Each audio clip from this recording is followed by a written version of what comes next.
Welcome back. It's still Splash 105.5, your integrity station. I told you that when we return, we will be looking at issues around our health. One Health, Dr. Bakari Temidayo is with me. He's a veterinary doctor. And he will be speaking with me on the issues around One Health, particularly the issues about bush burning and the impact of bush burning on our health. Welcome to the program, Dr. Temidayo. I'm happy to be here this morning. It's good to have you. Thank you very much. So Dr. Bakari will be giving us the insights here today. But I wanted to talk a bit about One Health, because I know that this bush burning will connect the animals, the people, and the ecosystem itself. So give us an insight into what One Health is about. Yes. We all know that health, it's about a state of well-being, But most of the time when we're talking about health, we are quick to just see it as if we're talking about human well-being. But as it is, we have to look beyond humans, because our health depends on the health of the animals and also the health status of the environment that we live in. So that's where the concept of One Health comes in.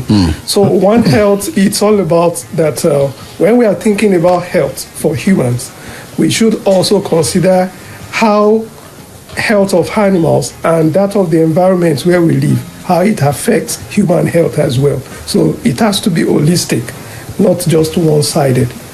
So now, why should we be concerned? You have said that our health is dependent on the health of the other people or the other elements in the environment. Exactly. Okay, so how human health and animal health and environmental health depend on one another will be the concept of the One Health that you're talking about. Exactly. So tell us the intricacies, how they are connected. As humans, we engage in different activities on a daily basis.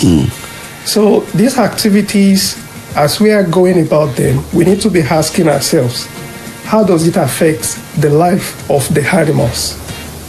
How does it affect the air, the environment, the soil, and other living things living in the soil? Even the water, how does it affect the water?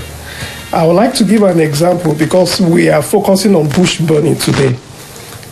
You have a waste that you don't need. You feel that this is a waste. Or in your environment, you have grasses that are dry already, bush that are dry already.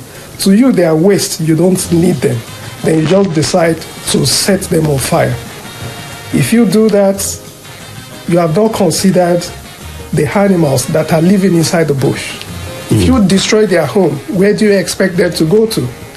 So when you start thinking of your activity, how it affects the life of animals, and even the soil, the air, the environment, then you are thinking One Health that way. Okay, so it means that if you're not thinking in that direction, you're not thinking One Health. That is it. Okay, so but a friend of mine was talking to me recently, and how a hospital close to where he lives will burn their biological wastes, and affecting them in their own house. So that means that person is not thinking about One Health. That is it. So why do people engage in bush burning? Maybe one quick answer will be that if the bush is standing in their way of being productive, they burn it. Well, actually, if we look at bush burning, it's actually about act of using fire to destroy vegetation that is covering the land, the plants covering the land. So if people want to make use of the land, plants are there, which they don't need, their focus is the land. They will think of, okay, how can we remove the plants on the land? And the first way that they usually think of is to set it on fire. So that's one thing. And people use land for different purposes. Construction of buildings, farm use, crop farming. Then even apart from that, those who are herders during this period, they usually have challenge getting food for their animals to eat. So from time to time, they've also discovered that if they set bush on fire, growth of grass will be fast, because the heat is going to cause a kind of reaction in the soil, which will make nutrients to be available, and the grass will get that nutrient fast, and then new grass will come up for their animals to eat. Hunters also set bush on fire so that they can get their prey easily. So these are the reasons why people set bush on fire. Although there are some instances where setting bush on fire is very important if you want to control diseases or pests. So it might be required as a solution to that. So, but in that situation, it will be a controlled bush burning. It will be supervised that the bush burning will not spread to other areas where one is not interested in. So it will interest you to also know that as we are in this country, we have laws that actually guard against bush burning. Most people don't know about this law. Okay. You said there are laws against bush burning. Exactly. But before we go to the laws against bush burning, tell me, how does bush burning, how does it affect the environment? Good. Now, before I go to that, I would like to explain the benefits we're actually getting from the environment. Because if we know these benefits, our conscience will actually be telling us not to do anything that will affect the environment. Just exactly the way you would not want to harm fellow human being, because you know that that human being is actually precious. So the same way, if you understand the benefits you're getting from the environment, that will make you not want to destroy it.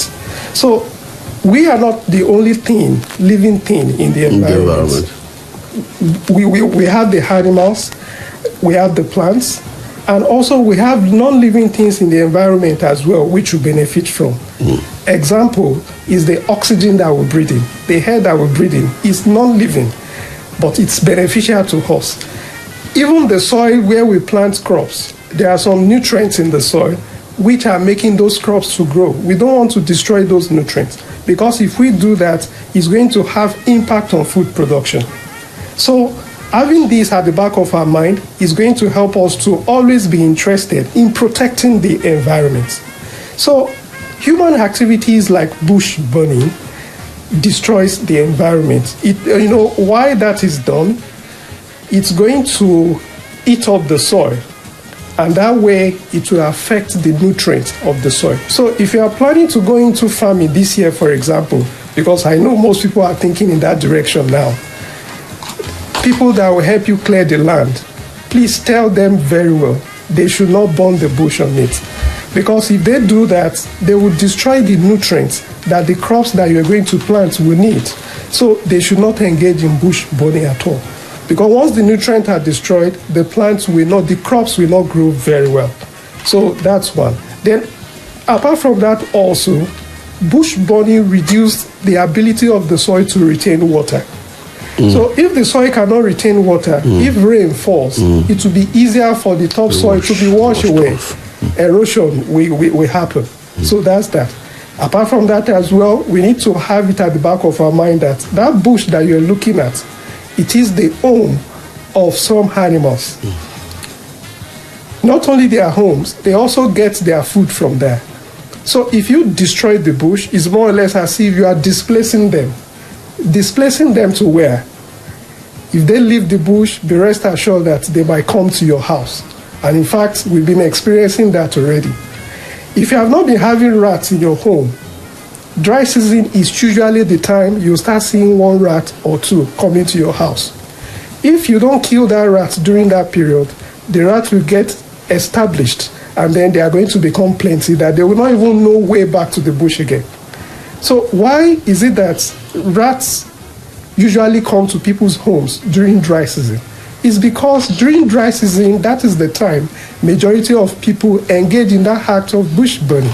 They destroy their homes, they destroy their food. These animals too wants to survive. Then while they are moving about, they get to your house, they see food.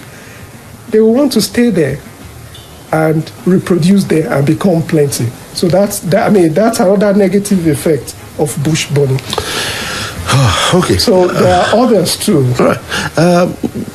Because time is not really on our side, are there alternatives to bush burning? Yes, exactly. There are alternatives that can be considered. If you want to engage in crop production, for example, and you have expanse of land that you want to make use of, it's better you make use of mechanical clearing, either by using cutlass or using bulldozer to clear the land, mechanical clearing. And as I've mentioned earlier, that is beneficial for what you want to do there as well. That way you'll be able to preserve the nutrients of the soil, and it's going to increase your yield at the end of the day. Right. Thank you, Dr. Temidayo Bakari. Thank you for being here. Thank you very much. Well appreciated. Yes, as we close these thoughts, are there other things you want to tell our people concerning bush burning and your advice to us? My advice is that in everything that we do, we should always put into consideration that the environment and every other thing inside it should be of concern to us. You know, your activity, you might not really know that it's having effect, but in the long run, you start feeling the effect of that. So One Health is the right way to think.